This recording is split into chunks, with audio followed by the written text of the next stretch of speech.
dale like, suscríbete y deja tu opinión en la caja de comentarios. Se siguen sumando cosas, digo.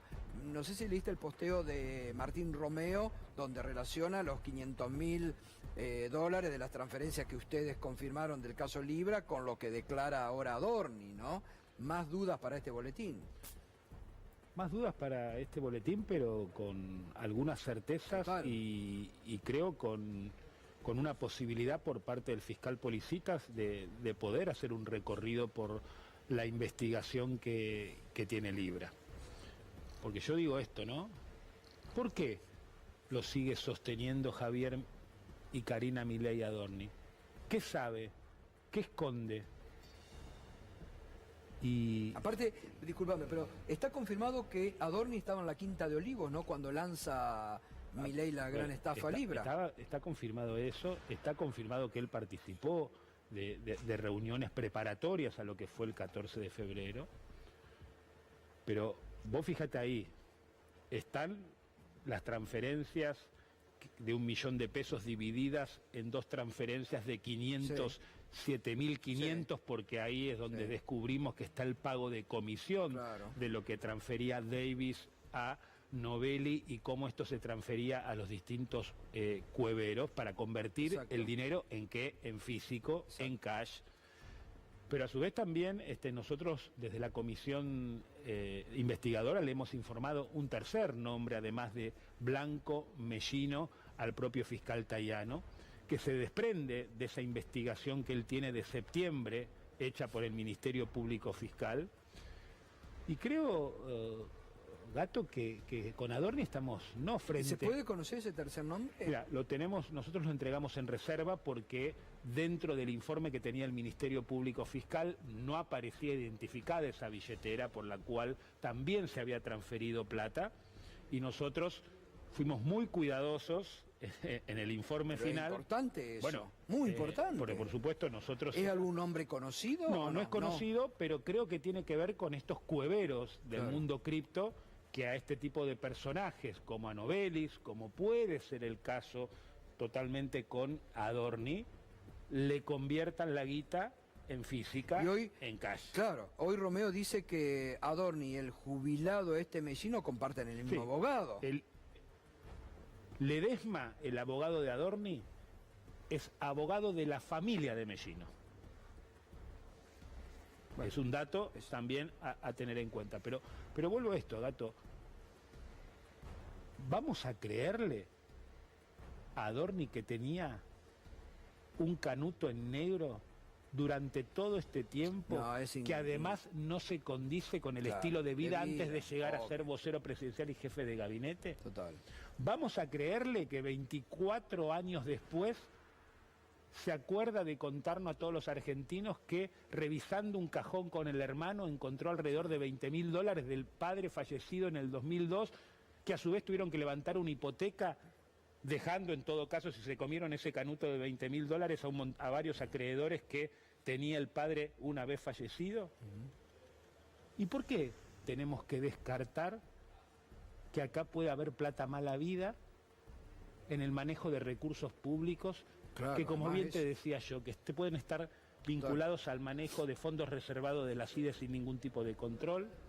Lo que hemos visto ahora con este pago de honorarios por 55 millones a la mujer de Adorni por una empresa que está compitiendo para quedarse con Tecnópolis, con lo que es el descalabro, Gato, de las consultoras en distintas empresas del Estado, y cómo ahí la hipótesis que yo creo que a su vez hay que poder indagar, investigar, que tiene que ver con el supuesto pago de sobresueldos, que tiene que ver con esto que te decía al principio. Yo creo que Adorni sabe mucho, que Adorni pudo haber participado en parte de cómo estas bandas se distribuyeron o se distribuyen los negocios más sensibles en el Estado argentino.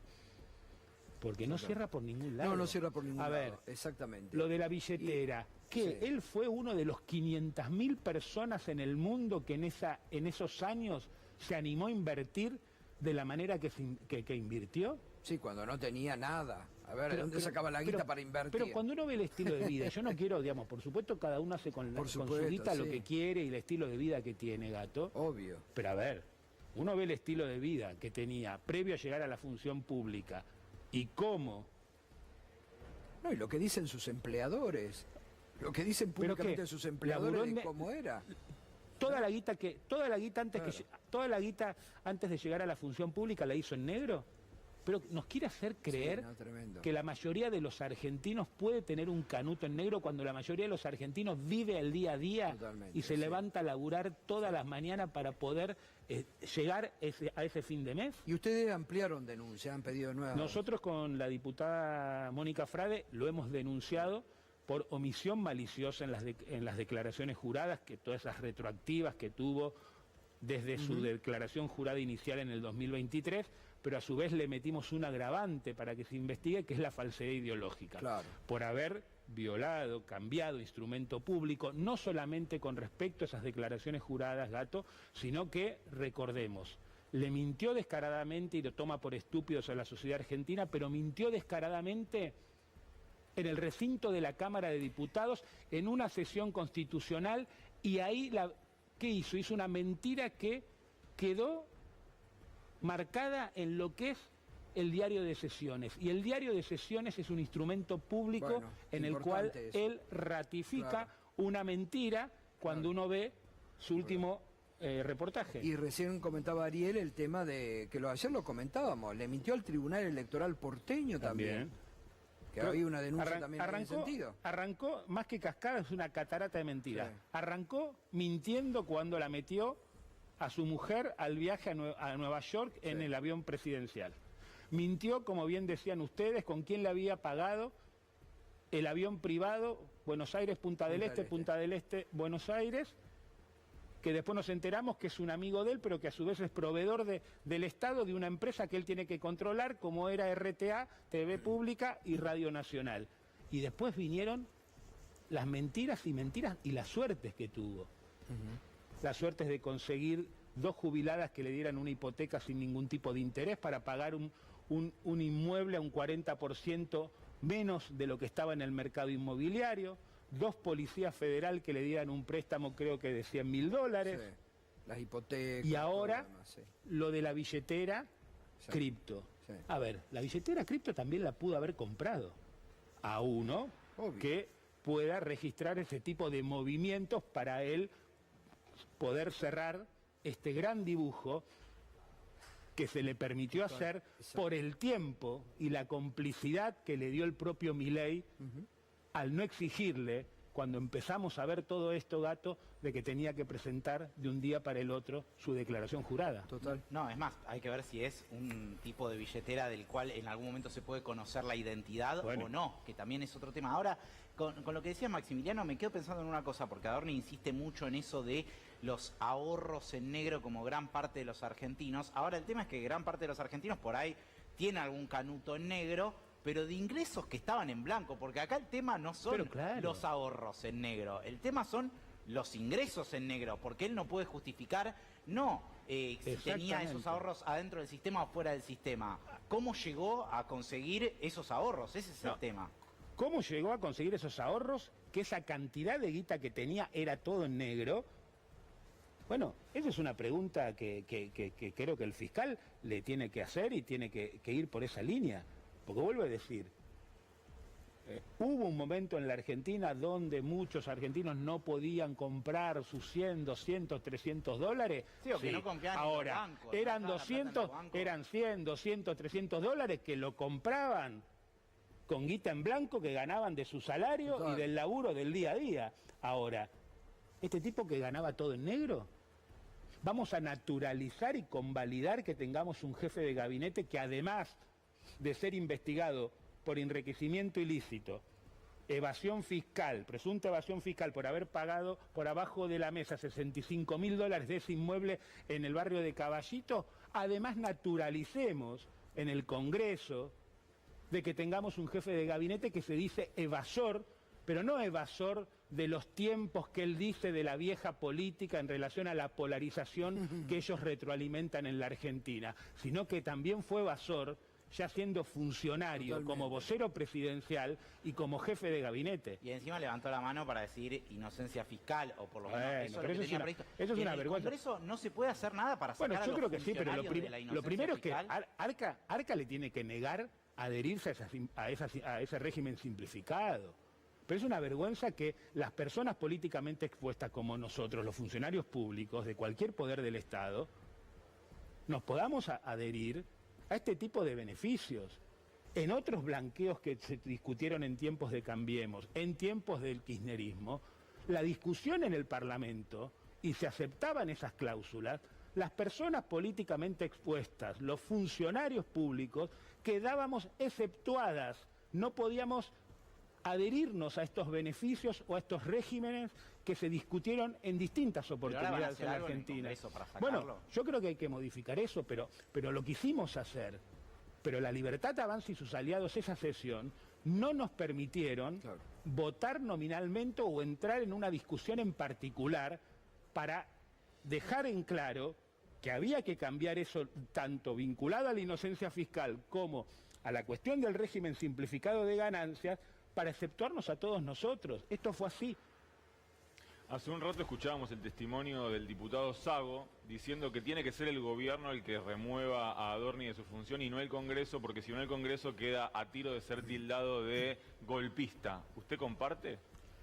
Mira, yo lo que digo es que por supuesto que la situación de Adorni es insostenible, pero yo no voy a naturalizar que el Congreso permita que le sigan mintiendo. Que el jefe de gabinete le siga mintiendo como miente. Pero no está previsto en la Constitución Nacional la moción de pero censura. a su vez, ¿qué? El que calla otorga. Yo callo desde el punto de vista institucional.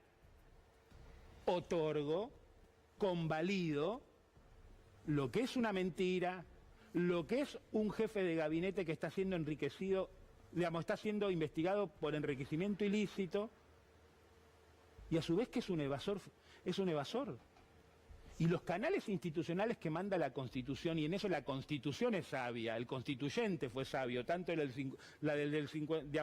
53, pero en la reforma del 94, existe 3 mecanismos que el Congreso tiene que analizar. Y yo creo que lo primero que hay que discutir, y esta es una apelación, interpelación al resto de los bloques, primero, abramos el recinto.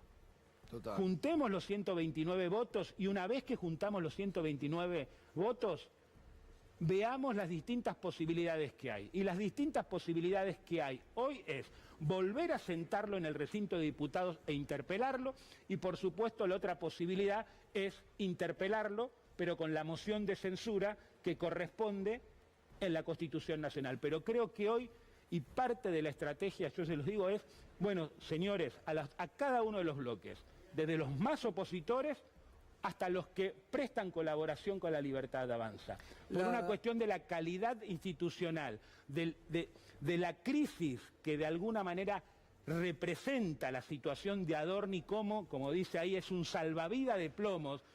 Además, para lo que es el gobierno nacional, primero juntemos los 129 votos, abramos el recinto y después creo que las distintas representaciones parlamentarias podemos encontrar claramente una salida institucional que corresponde que el Congreso tenga en este sentido. 2 cosas que vos decís siempre, ¿no? A los republicanos de ocasión, ¿no?